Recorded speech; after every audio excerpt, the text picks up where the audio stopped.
नमस्कार मित्रों, YouTube channel अपना वीडियो पार्क पर आपका स्वागत है। आज पुस्तक चर्चा के इस खास अंक में हम बात करने वाले खास किताब की। ये किताब डॉक्टर बाबा साहब अम्बेडकर पर केंद्रित है। मित्रों, आपसे आग्रह है कि आपने अभी तक इस चैनल को सब्सक्राइब नहीं किया है तो जल्दी से इसे सब्सक्राइब कर लें और हमारा उत्साह बढ़ाएं। बाबा साहब डॉक्टर भीमराव अम्बेडकर के संबंध में सबने अपने अपने दृष्टिकोण बना रखे हैं। उनके विचारों एवं व्यक्तित्व को समग्रता से देखने के प्रयास कम ही हुए हैं।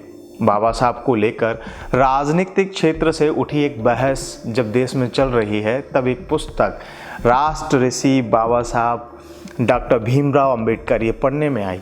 अर्चना प्रकाशन भोपाल से प्रकाशित यह पुस्तक केवल 80 प्रश्नों की है, लेकिन निकलेश माहेश्वरी जी ने गागर में सागर भरने का प्रयत्न बड़ी कुशलता से किया है। बाबा साहब से जोड़कर अक्सर उठने वाली बहसों में लगभग सभी मुद्दों को छूने और उन पर एक सम्यक दृष्टिकोण पाठकों के सामने रखने का कार्य लेखक ने किया है। राजनीतिक और सामाजिक चेतना जगाकर जिस एकात्मता के लिए बाबा साहब ने प्रयास किए, उसी एकात्मता के लिए साहित्य के धर्म का निर्वहन निखिलेश जी ने किया। लेखक का मानना है कि बाबा साहब आधुनिक भारत के ऋषि हैं, जिन्होंने समाज जीवन का आदर्श प्रस्तुत किया है। उल्लेखनीय है कि निखिलेश माहेश्वरी राष्ट्रीय स्वयंसेवक संघ के प्रचारक हैं। आप इस समय देश के सबसे बड़े प्रतिष्ठित शैक्षणिक संगठन विद्या भारती में मध्य भारत प्रांत के संगठन मंत्री हैं। यह पुस्तक पढ़कर पाठक यह भी जान सकते हैं कि बाबा साहब डॉक्टर भीमराव अम्बेडकर के प्रति संघ में अपार श्रद्धा है। यह कहने में कोई संकोच नहीं कि जिस सामाजिक समता का स्वप्न बाबा साहब ने देखा था, वह संघ की शाखा से लेकर समाज में साकार होता हुआ दिखाई देता है। इसकी प्रत्यक्ष अनुभूति स्वयं बाबा साहब से लेकर महात्मा गांधी तक कर चुके हैं। बाबा साहब डॉक्टर भीमराव अम्बेडकर 1935 में पुणे में आयोजित महाराष्ट्र के पहले संघ शिक्षा वर्ग में आए थे। इस अवसर पर संघ के संस्थापक सरसंघचालक डॉक्टर केशव बलिराम हेडगेवार से उनकी भेंट भी हुई और चर्चा भी। वे अपने व्यवसाय के कारण से दापोली गए थे, तब वहां की शाखा पर भी गए और स्वयंसेवकों से खुले मन से चर्चा भी की। इसका उल्लेख भारतीय मजदूर संघ सहित कई सामाजिक संगठनों के संस्थापक रहे दत्तोपंत ठेंगड़ी ने अपनी पुस्तक डॉक्टर अम्बेडकर और सामाजिक क्रांति की यात्रा में किया है। इसके साथ ही बाबा साहब डॉक्टर अम्बेडकर से जुड़े रहे पूर्व लोकसभा सांसद बाला साहेब सालुके ने भी इसका उल्लेख किया है।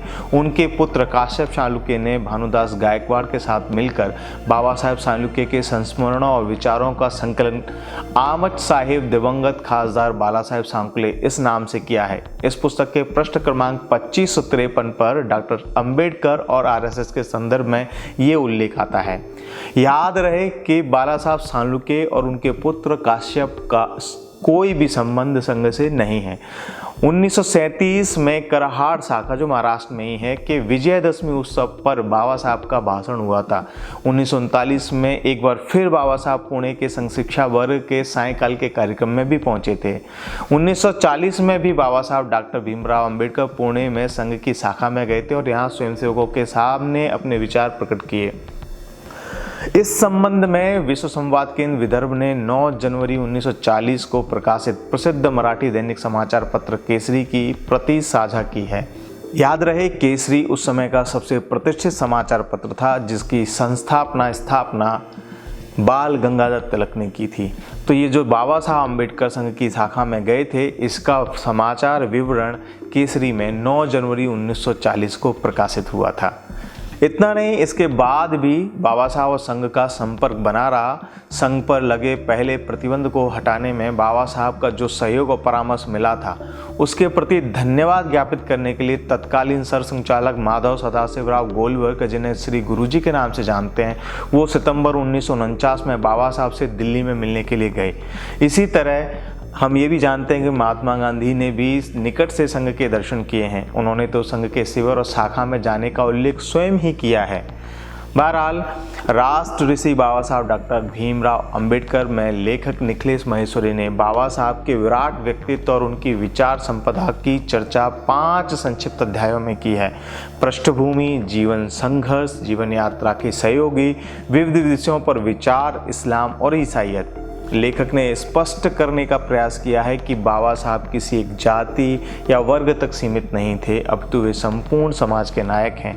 लेखक ने लिखा भी है कि डॉक्टर साहब के कार्यों के लिए संपूर्ण समाज को उनके प्रति कृतज्ञ होना चाहिए। बाबा साहब पर केंद्रित इस छोटी पुस्तक के बड़े महत्व को रेखांकित करते हुए बाबा साहब भीमराव अंबेडकर केंद्रीय विश्वविद्यालय लखनऊ के कुलाधिपति डॉक्टर प्रकाश सी वर्तुनिया लिखते हैं, यह पुस्तक भारतीय समाज में जाति भेदभाव समाप्त करने तथा सामाजिक समरसता का वातावरण निर्मित कर देश की एकता और अखंडता को दृढ़ करने की दृष्टि से बहुत उपयोगी होगी। पुस्तक की भाषा शैली सहज सरल है। लेखक तर्कों तथ्यों के साथ अपनी बात को पाठकों तक पहुंचाने में सफल होते दिखाई देते हैं। निखिलेश जी ने कई नए प्रसंगों एवं जानकारियों को सामने लाकर उस दिशा में गहन शोध का मार्ग प्रशस्त किया है। एक अध्याय यह भी याद दिलाता है कि बाबा साहब के संघर्ष आंदोलन में उन्हें हिंदू समाज के सभी वर्गों का सहयोग मिला। अक्सर कुछ लोग अपने छिपे हुए स्वार्थों के चलते जय भीम के साथ जय मीम के खोखले नारे को चिपकाने का प्रयास करते हैं। इस पुस्तक में बेबाकी से उन तथ्यों को उजागर किया गया है जिनसे पता चलता है कि बाबा साहब इस्लाम और ईसाईयत के संदर्भ में किस प्रकार के विचार रखते थे। इन विचारों को यदि बाबा साहब के नाम को लिखे बिना लिखा या बोला जाए तो लोग कहेंगे ये किसी कट्टर हिंदू नेता के विचार हैं। अपनी राजनीतिक जमीन बचाने के लिए जो राजनीतिक दल अचानक से अपना अंबेडकर प्रेम प्रकट कर रहे हैं, क्या वे बाबा साहब के उन विचारों से सहमति प्रकट करेंगे जो उन्होंने इस्लाम और ईसाईयत के संबंध में व्यक्त किए हैं? निसंदेह वे भाग खड़े होंगे। उन्होंने अब तक बाबा साहब के विचारों पर पर्दा डालने का ही काम किया है। बाबा साहब के विचारों पर समग्रता से न तो अध्ययन हुआ और न होने दिया है। लेखक निखिलेश महेश्वरी की यह पुस्तक उन सभी को पढ़नी चाहिए जो बाबा साहब डॉक्टर भीमराव अंबेडकर के जीवन एवं विचारों के दूसरे पहलुओं को जानना चाहते हैं। याद रखें कि किसी भी महापुरुष का समग्रता से अध्ययन करना चाहिए। उनके विचारों को एक विशेष दृष्टिकोण से नहीं अपितु तत्कालीन संदर्भ और प्रसंग के साथ देखना चाहिए। तो मित्रों, ये जो पुस्तक है राष्ट्र ऋषि बाबा साहब डॉक्टर भीमराव अंबेडकर, ये बड़ी महत्वपूर्ण पुस्तक है। छोटी है, आप इसे एक ही बैठक में ख़त्म कर सकते हैं। अर्चना प्रकाशन जो राष्ट्रीय विचारों का प्रतिष्ठित प्रकाशन है उससे ये पुस्तक आप प्राप्त कर सकते हैं। तो मित्रों, आज इस पुस्तक चर्चा में हम यहीं इस चर्चा को समाप्त करेंगे। फिर किसी नई पुस्तक के साथ आपसे मिलेंगे। तब तक के लिए आपसे अनुमति चाहते हैं। जय हिंद।